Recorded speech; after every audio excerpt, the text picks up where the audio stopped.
Hello, everyone. Happy Thursday. I hope you're having a great day. I'm going to get right into this study because it may be just a little bit longer.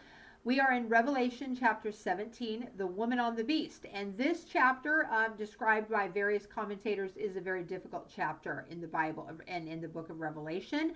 So there's going to be a variety of people who think different things about, some of it in here, and I'll get into that.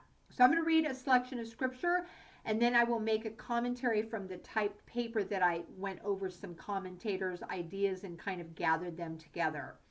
So it says, one of the seven angels who had the seven bowls came and said to me, to John, come, I will show you the punishment of the great prostitute who sits on the many waters. With her, the kings of the earth have committed adultery, and the inhabitants of the earth were intoxicated with the wine of her adulteries. Then the angel carried me away in the spirit to a desert, into a desert. There I saw a woman sitting on a scarlet beast that was covered with blasphemous names, and had 7 heads and 10 horns. The woman was dressed in purple and scarlet and was glittering with gold, precious stones, and pearls. She held a golden cup in her hand filled with abominable things and the filth of her adulteries. And this title was written on her forehead: Mystery Babylon the Great, the mother of prostitutes and of the abominations of the earth. So that was what was written on her forehead. And I saw that the woman was drunk with the blood of the saints, the blood of those who bore testimony to Jesus, the Christians who had died, the martyrs. So stopping there. So I'm going to do a little bit of the commentary. So basically in Revelation 16, 19, and 14:8, they've already declared Babylon's fall in previous videos that I've read those scriptures. But in Revelation 17 that I'm reading now and future 18, it goes in more detail of what happened. So Babylon was a literal city on the Euphrates River, and it was against God and had like an anti-God mindset, and always has. So Babylon later conquered Judah, but the name is always associated with anything blasphemous, idolatry, persecution of the saints. Okay, it was present in John's day at the time of this revelation in the form of Rome, and it's found throughout history. In world dictatorships, that kind of mindset, and it's always been anti-God and idolatrous. But under the Antichrist, it will have influence over the whole earth in both religious and commercial ways like never before. So we have seen these idolatrous, Babylon thinking. We can see that in the Great Reset, the World Economic Forum, their mindset, okay? I actually had just saw an article in Prophecy Newswatch where there's a group of green religion who are making a 10 commandments of their own, and they're going to initiate it, if they haven't already done it, at Mount Sinai, which is blasphemous enough. Notice they always associate all this stuff with God, the Christianity. They try to buck Christianity or defame Christianity. They never do other religions, but they always do it to Christianity because it's the one true religion. So going on, in 4 times in this chapter, the woman is called a harlot, and her sin is fornication. Her evil influence reaches everywhere and into the kings of the earth spoken of in this chapter. The woman is dressed in affluence, and she's drunk from the cup of the blood of saints. And on her forehead, she has that special name that I read, and she's seated on many waters. So basically, she's polluting the nations with its filth, and she's persecuting believers, and she revels in the fact that she's persecuting believers on their death. She's reveling in that. So the woman is the great harlot, but she's also the mother of all harlots. The Babylonian system has always given birth to false religions, just like that one that I just mentioned. She rides the same beast, the 7 heads and 10 horns that was spoken of in Revelation 13:1, and she will look quite religious to the world, and they will follow her. The Antichrist is going to use her to get in, to make this one world religion, but he's going to eventually destroy her.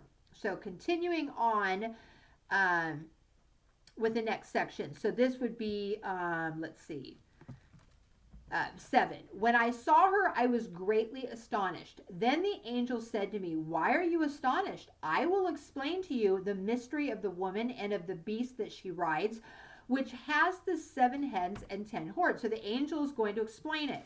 The beast which you saw once was and now is not, and will come up out of the abyss and go to his destruction. Okay. The inhabitants of the earth whose names have not been written in the book of life from the creation of the world will be astonished when they see the beast, because he once was, now is not, and yet will come. This calls for a mind with wisdom. The 7 heads are 7 hills on which the woman sits. They are also 7 kings. 5 has fallen, 1 is, and the other has yet to come, not yet to come. But when he does come, he must remain for a little while. The beast who once was and now is not is an 8th king. He belongs to the 7 and is going to his destruction. The 10 horns you saw are 10 kings who have not yet received a kingdom, but who for 1 hour will receive authority as kings along with the beast.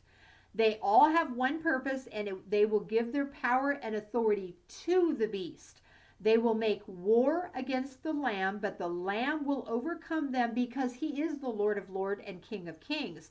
And with him will be the called, chosen, and faithful followers, Christians, okay? Then the angel said to me, the waters you saw where the prostitute sits are peoples, multitudes, nations, and languages. The beast and the 10 horns you saw will hate the prostitute. So there's the change in that, against that one world religion. They will bring her to ruin and leave her naked. They will eat her flesh and burn her with fire. For God has put it into their hearts to accomplish his purpose by agreeing to give the beast their power to rule until God's words are fulfilled. The woman you saw is the great city that rules over the kings of the earth. So that's the end of chapter 17, and I'll finish my commentary. So the title written on her forehead is not for a literal Babylon, but a spiritual Babylon. That is what the mystery refers to, okay? Mystery is often identified with spiritual, okay? The harlot ruled the Antichrist's system, and he uses her as a mere tool to accomplish his purposes. The beast is plainly connected to Revelation 13 beast that we already read about. And a lot of people associate the 7 mountains with Rome and the papacy, the Pope, the Catholic Church, because Rome is known as the city on 7 hills, but the Greek word literally does mean mountains and not hills. Sometimes in the Bible, mountains are a figure of governments. So the 7 mountains can represent the 7 kings and the kingdoms described in Revelation 17:10, or Rome, as some commentators say. There's a different idea about that. So then in verses 9 through 12, the 7 kings are explained this way by the commentators that I've read. 5 have fallen refer to 5 world empires before John's day, which would be Egypt, Assyria, Babylonia, and Medo-Persia, and Greece. 1 refers to the world empire of John's day when he saw the book of Revelation, which would be Rome. And the other that has not yet come refers to the one world empire that will come, okay, in the tribulation, which is the revival of the Roman Empire. So when he comes, okay, he must continue a short time. That scripture that I read, when he comes, he must continue a short time. That's the scripture that I just read. So if we look back on our previous study, in the midst of the 7-year period, remember the Antichrist broke his covenant with Israel, the beast, okay, in Daniel 9:27, and he began to persecute God's people as well as Israel, that 3.5-year mark. So the beast became the world's dictator and its God, and in this way, the beast was both one of the seven kingdoms, but also the eighth. Okay, that's how they describe in making that scripture, um, you know, work or giving the idea about it. His kingdom was nothing but a revival of the Roman Empire, because it once was the Roman Empire and will be a revival of the Roman Empire. So it once is again. So that's how that section of scripture in, and let me give it to you real quick here. Let me see here. In 9 through 13, if you want to reference that scripture and that description right here, okay, that's what that goes with. So then the 10 kings who have received no kingdom yet, that's that scripture there. These are special kings who rise to power and are willing to yield their authority to the beast. They're going to give their authority to the beast. So remember, the Antichrist began that peaceful conquest in the first 3.5 years, all right, of the nations, originally the United States of Europe, and brought peace to the Middle East. So we can see why others will yield their power to him, because he's kind of like the pseudo peacemaker. Many have seen the European Union as the potential fulfillment of the 10 nations in this revived European power, and more on the way. But right now there is more than 10, okay, and there's more on the way. So right now that wouldn't be the fulfillment of it. So whatever their exact identity, they will join the Antichrist in the war against Christ, those 10 nations, all right. So a lot of commentators will see the European Union, and maybe it will go back down to 10, maybe it'll be something different, but it's going to be a revived Roman Empire, all right. So then the waters that was spoken of, that she sits on the waters, represents peoples, nations, multitudes, and tongues. And this tells that the harlot's influence is worldwide. So this will truly be a worldwide religion. Eventually, midway through the tribulation, the 10 rulers will hate the harlot, this world religion, and make the apostate religion null and void. And the beast will demand worship of him and him alone. So this world religion is only going to be lasting for a certain time, and then the beast is going to demand worship to him with the mark of the beast. So once he has used her up for his purposes, he will dismantle her and destroy this one world religion. And also, keep in mind, when it says God has put it into their hearts, so God directed the judgment against the religious Babylon.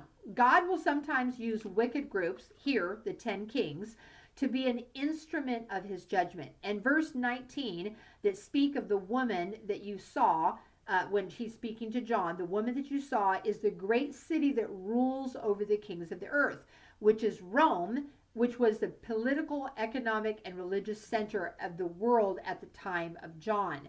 So when you look back even in the Old Testament, God used wicked nations to judge other nations. Okay, so he is going to use these 10 kings to judge this one world religion that God absolutely despises and hates, and who got drunk on the blood of the saints and reveled in it. So this was definitely a difficult chapter. There's various ideas on that. I'm presenting some of the commenting people that I'm using, and kind of put it all together. And but I always encourage everyone to read and look into a variety of things. And we all really don't know until it happens, and we're watching from heaven, because we won't be here on this unless it's an unsaved person seeing it. Okay, so I hope everyone has a wonderful weekend, and I will see you on Monday. God bless.